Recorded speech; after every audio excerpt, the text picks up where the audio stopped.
Why did the meteors at Chelyabinsk and the Tunguska event explode? And they were both over Russia, of course. This is on Interesting Engineering by John Loeffler.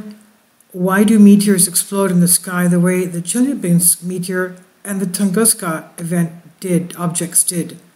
In December 2018, a meteor detonated in the sky over the Bering Strait near Russia again, with 10 times the force of the atomic bomb that the United States dropped on Hiroshima at the end of World War II.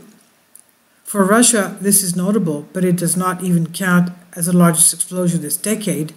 Russia can even claim two of the most well-known meteor airburst events in modern times, the Chelyabinsk meteor explosion in 2013 and the Tunguska event in 1908, possibly the most famous of all. But what causes these meteors to explode so violently in our atmosphere in the first place, and why do some make it all the way to the ground? When asked why objects like the Chelyabinsk meteor or the meteor in the Tunguska event explode, we should remember that when either a comet or an asteroid hits the Earth's atmosphere, it's moving tens of thousands of miles an hour. In a vacuum, there's nothing to create drag force that slows it down. But as soon as it hits our atmosphere, it has a lot of air that is suddenly displacing.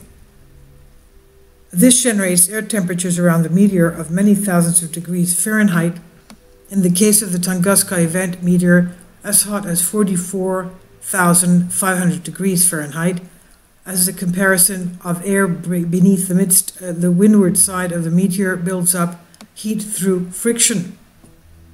Once the meteor is inside the Earth's atmosphere, all of that heat and pressure on one side of the meteor moving so quickly through the atmosphere creates a huge pressure differential between the highly compressed, blindingly hot windward side of the meteor and the back side directly opposite it, facing back out towards what is essentially a vacuum, as the displaced air has not had time to fill in the space behind it. This pressure differential will force whatever air is trapped beneath the windward side of the meteor to snake its way into whatever opening or crack on the surface of the meteor it can, and this will start to push against the sides of these cracks as the intense pressure beneath the meteor continues, acting like a wedge splitter on a log of firewood. The pressurized air that has wedged itself into the structure will snake deeper, forcing open more splits and cracks within the meteor, turning the structural interference into serious structural flaws.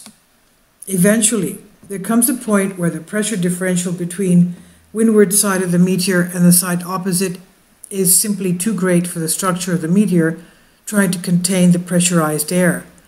And once the first hole punches through to the under pressure backside, the meteor will rupture so violently that whatever remaining structural integrity it has left will be unable to restrain the superheated, ultra-pressurized air that has burrowed into countless cracks and fissures throughout the meteor. The pressure inside the meteor, pushing outwards in all directions, simply blows the whole meteor apart in an explosion that releases the majority of the heat and kinetic energy generated during this process in an instant. So how much energy was generated by the Chelyabinsk meteor and Tunguska event meteor? When the Chelyabinsk meteor finally exploded, the energy generated by its descent was released in a shock wave that shattered windows miles away and injured hundreds of people, though luckily no one was killed. At about 60 feet in diameter, about 22 million pounds, and traveling about 40,000 miles per hour when it detonated, it released as much energy as 20 to 40 Hiroshima bombs and about 12 to 15 miles above the Earth. This pales in comparison to the Tunguska event, where the same thing is believed to have happened. In the Tunguska event, the meteor is thought to have been about 120 feet in diameter, 220 million pounds, traveling around 33,500 miles per hour, so a little more than twice the size of Chelyabinsk meteor. But since force scales exponentially to mass when talking about energy potential, the explosion during the Tunguska event is thought to have started about 5 miles in the air above the Tunguska region, generating as much energy as 185 Hiroshima bombs. Detecting on some barometers as far away as London, the explosion produced dense, high-altitude clouds over the Tunguska region of Siberia that was able to reflect sun from beyond the horizon. Exploding over an isolated stretch of forest, the explosion blew an 800 square mile region of forest flat into its side, the scorched trees all pointing away from the epicenter. An eyewitness sitting in front of a shop 40 miles away was blown out of his chair by the blast of air so hot he thought he'd catch fire.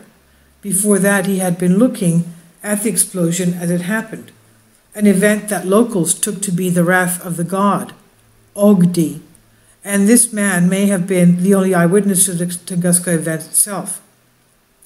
Quote, suddenly in the north sky, the sky was split in two, unquote, he told investigators. And high above the forest, the whole northern part of the sky appeared covered with fire. At that moment, there was a bang in the sky and a mighty crash. The crash was followed by a noise like stones falling from the sky or of guns firing, and the earth trembled. So, okay, does a meteor explode if it's really big? Well, sometimes it does. Size is a factor as to whether a meteor will explode or not. Of course, some meteors that originated as asteroids will be large enough and structurally sound enough that this pressurized explosion process does not have enough time to work its way through the meteor sufficiently to break it apart. But since the largest asteroids we know of are only about 4 to 6 miles in diameter, this is somewhat of a roll of the dice. A lot would depend on the inner structural integrity of the specific object. If they do make it through, when they hit the ground, they'll hit with an energy equal to billions of Hiroshima bombs, as was the case with the Chelyabinsk meteor between 6.5 to 50.25 miles in distance, that had an impact blast equal to about 100 million megatons or 7.1 billion Hiroshima bombs. And that was the meteor that hit at the Yucatan Peninsula in Mexico, that's believed to have been about 66 million years ago, that wiped out the dinosaurs. So the Chelyabinsk meteor of the Yucatan might also have been a comet, which could have put it in a 15 to 50 mile wide range of these estimates, and then it definitely would not have exploded in the atmosphere. Comets, meanwhile, can be much larger than asteroids, travel much faster, and given the nature of their orbits, they are much more likely to hit the Earth with a dead-on impact than an asteroid will, which also has a circular orbit around the Sun, so it is much more likely to hit with a glancing lower speed below. A solid comet can be as large as 35 to 50 miles in diameter, traveling up to 3 times faster than an asteroid. A comet impact will likely generate exponentially greater force than an asteroid impact, so whatever effect the atmosphere had on the comet, the atmosphere would not have had much time to do much of anything before the comet will already have hit the ground. Time has happened a lot in our, this has happened a lot in our past, and we should be glad, since it gave us oceans and organic material from which life could grow. And as we know, comets are made up mostly of ice, so they would have brought a lot of water with them. So, however, they are much rarer than asteroids, so the likelihood of a comet hitting us is very remote. The odds are an impacting comet also detonated in the atmosphere is even less likely. The biggest worry is actually when a comet passes us by safely. As the heat of the sun melts the ice of the comet, chunks of it are likely to break off in a trail of debris around the sun. The Earth passes through these trails of debris often enough that the meteor showers the comet debris produces as bits and pieces burn up in our atmosphere are even given names, such as the Perseid meteor shower. They are beautiful sights to see, but only because they are small enough that they can burn up in our atmosphere harmlessly. Larger pieces have been known to break off and hit the Earth as well, and the results of these impacts can be devastating. Some of these pieces have even exploded in the atmosphere, just like the Chelyabinsk meteor and the Tunguska events, with something like the several mile wide Clovis comet fragments that hit the Earth around 11,000 BC, at least some of which are believed to have exploded in the atmosphere. The destructive power of those detonations are so catastrophic that the impact event psychologically scarred humanity for millennia and would change almost everything about how human beings would live their day-to-day lives even to this day.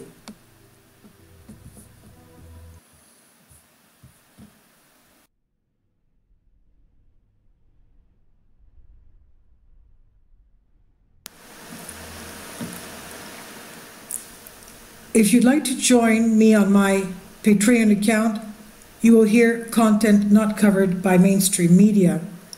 These riveting stories will be based on my research, and I will state my opinions and give my personal insight on diverse and controversial subjects and world events not covered by mainstream media, and not supported by YouTube guidelines. So whatever I have on my Patreon, most of those will not be on my YouTube channel. Please consider becoming a member today. More of the most significant and important videos will be on my Patreon channel. Your support helps me to continue my research and keeps this YouTube channel alive. And we depend on your support, your generous charity, because we help economically challenged families here in Athens, Greece, in Kapota, and we also help the young generation with university tuition and the community around our church. Thank you.